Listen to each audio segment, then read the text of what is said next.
जब तक देश में लॉकडाउन की स्थिति है, हमें अपना संकल्प निभाना है। नमस्कार दोस्तों, स्वागत है आपका एक बार फिर बिंदास खबरें में, जहां पर हम लेकर आते हैं दिन भर की कुछ खास और जरूरी खबरें वो जो आपके काम की हो सकती हैं, इसलिए इस वीडियो को शुरू से लेकर अंत तक जरूर देखें। और इसी के साथ दोस्तों, आज की पहली बड़ी खबर की यूक्रेन संकट के 20 दिन बीत चुके, रूस का खार्सन पर पूरी तरह से कब्जा।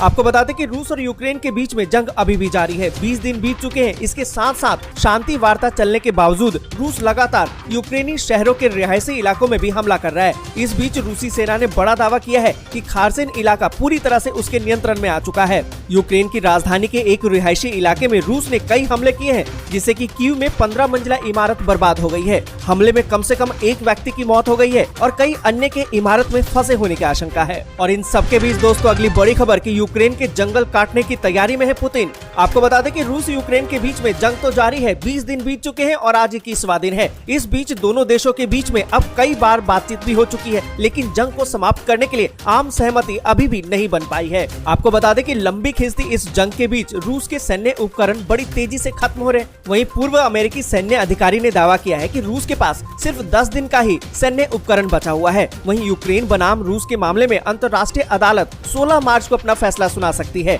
उधर यूक्रेन ने दावा कर दिया है कि रूसी राष्ट्रपति पुतिन उनके जंगल को काटने की तैयारी कर रहे हैं। और इन सबके बीच दोस्तों, अगली बड़ी खबर कि युद्ध के 20वें दिन जेलेंस्की ने किया ऐलान, यूक्रेन समझ जाए कि अब नाटो में शामिल नहीं हो सकते। आपको बता दें कि रूस और यूक्रेन के बीच में आज 21वां दिन है। जमीन पर दोनों ही देशों की सेना एक दूसरे के खिलाफ लगातार मुकाबला कर रही है, लेकिन इस तनावपूर्ण माहौल के बीच में यूक्रेन के राष्ट्रपति जेलेंस्की ने एक बड़ा बयान दे दिया है। उन्होंने कहा कि यूक्रेन नेटो में शामिल नहीं हो सकता है। उन्होंने वहां की जनता को ये तथ्य स्वीकार करने की अपील की है। अब जेलेंस्की का ये बयान युद्ध के बीच में काफी अहम माना जा रहा है। युद्ध के शुरुआती दिनों से ही रूस लगातार कह रहा था कि यूक्रेन किसी भी कीमत पर नेटो में शामिल नहीं होगा। यहाँ तक कि खुद राष्ट्रपति व्लादिमीर पुतिन कई मौकों पर चेतावनी जारी कर चुके थे। ऐसे में अब जेलेंस्की का इस मुद्दे पर नरम पड़ना बड़ा संकेत माना जा रहा है। ऐसे में अब युद्ध के जब 20 दिन बीत चुके हैं, फिर से देश के सामने ऐसा बयान उन्होंने दे दिया है। इसके कई बड़े मतलब निकाले जा रहे हैं। और इन सबके बीच दोस्तों, अगली बड़ी खबर की जंग के बीच कीव जा रहे हैं पोलैंड, चेक रिपब्लिक और स्लोवेनिया के नेता।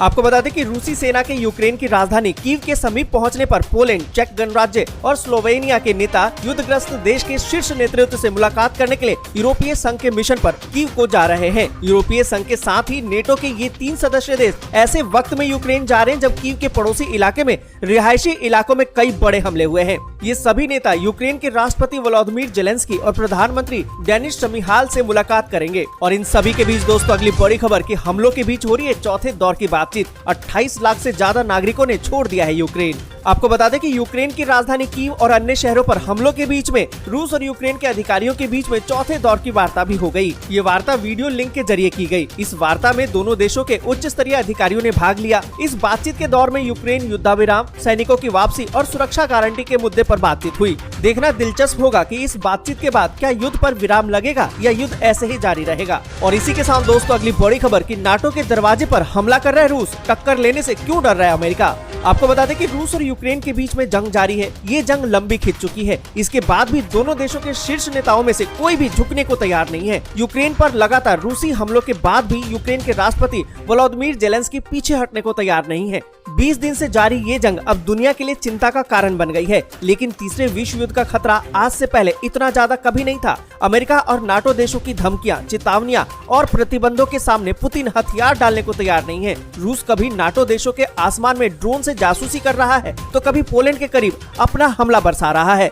सवाल तो अब ये है कि पुतिन ये सब क्यों कर रहे हैं? क्या वो नाटो को डराना चाहते हैं? आखिर पुतिन को अमेरिका क्यों नहीं रोक पा रहा है? और इन सभी के बीच दोस्तों, अगली बड़ी खबर की होली पर यूपी बिहार के यात्रियों को रेलवे का बड़ा तोहफा, शुरू कर दी गई है 66 ट्रेनें। आपको बता दें कि त्योहारों पर ट्रेन का कंफर्म टिकट मिलना बेहद ही मुश्किल होता है। यात्री त्योहार पर घर जाने के लिए महीनों पहले से टिकट करवाते हैं, लेकिन कई बार तो ऐसा होता है कि लोगों को टिकट ही नहीं मिल पाता है, उनको टाइम से कंफर्म टिकट नहीं मिल पाता। दिल्ली से यूपी बिहार जाने वालों की संख्या भी बड़ी है। होली पर हर कोई घर जाना चाहता है, क्योंकि घर से दूर होकर रोटी तो कमाई जा सकती है, लेकिन त्योहार परिवारों के साथ ही मनाया जाता है। रेलवे भी कहीं न कहीं लोगों की इस भावना को समझता है, इसलिए कोशिश की जाती है कि ज्यादा से ज्यादा लोगों को कंफर्म टिकट मिल सके। होली पर भी रेलवे ने तमाम तरह की तैयारियां की हैं। आपको बता दें कि यात्रियों को सुविधा देने के लिए उत्तर रेलवे ने कई नई ट्रेनों की शुरुआत की है। 15 मार्च से 66 नई ट्रेनों की शुरुआत हुई है। यूपी और बिहार के लिए शुरू की गई है ये ट्रेनें।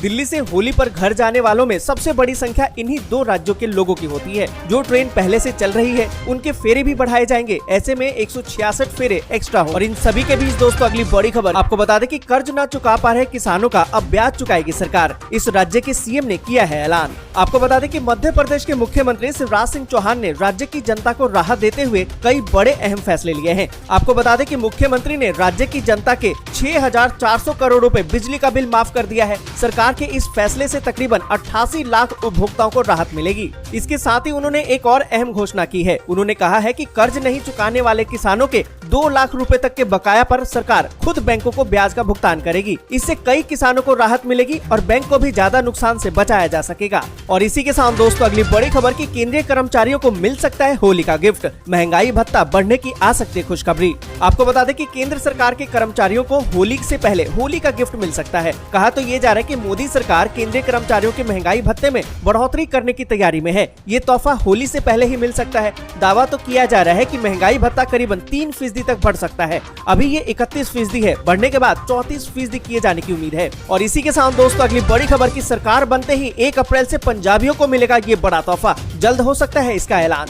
आपको बता दें कि पंजाब में बम्पर जीत के बाद सत्ता में आई आम आदमी पार्टी जल्द ही अपने वादों को पूरा करने की तैयारी में है। सूत्रों की माने तो 1 अप्रैल से आम आदमी पार्टी की सरकार राज्य में टैरिफ आदेशों में 300 यूनिट बिजली मुफ्त में देने की योजना बना रही है। और इन सभी के बीच दोस्तों अगली बड़ी खबर की क्या डेल्टा क्रॉन लेकर आएगा कोरोना की नई लहर। अमेरिका में बढ़ रहे मामले, जानिए कितना खतरनाक है ये। आपको बता दें कि देश में कोरोना के मामलों में गिरावट आ रही है। पॉजिटिविटी रेट भी 0.37% पहुंच गई है। ये खबर किसी भी इंसान को राहत दे सकती है, लेकिन दूसरी तरफ कोरोना से जुड़ती एक खबर और भी आ रही है जो किसी की भी चिंता बढ़ा सकती है। यानी कोरोना का नया वेरिएंट डेल्टा क्रॉन सामने आ गया है। ये वेरिएंट कई मामलों में खतरनाक साबित हो सकता है। आपको बता दें कि WHO ने बताया है कि दुनिया भर में डेल्टा क्रॉन के मामले बढ़ने लगे हैं। ऐसी चिंता जताई जा रही है कि डेल्टा क्रॉन कोरोना की नई लहर लेकर आ सकता है। WHO के मुताबिक फ्रांस, यूके, नीदरलैंड और डेनमार्क समेत यूरोप के कई देशों में डेल्टा क्रॉन के मामले सामने आए हैं और अमेरिका में कुछ हिस्सों में डेल्टा क्रॉन वेरिएंट के केस मिले हैं। हालांकि अभी इसके मामले बेहद कम है, लेकिन ये नई लहर ला सकता है। और इसी के साथ दोस्तों अगली बड़ी खबर की 2 दिन में 40 डिग्री के पार जा सकता है तापमान। लू को लेकर मौसम विभाग ने जारी की है चेतावनी।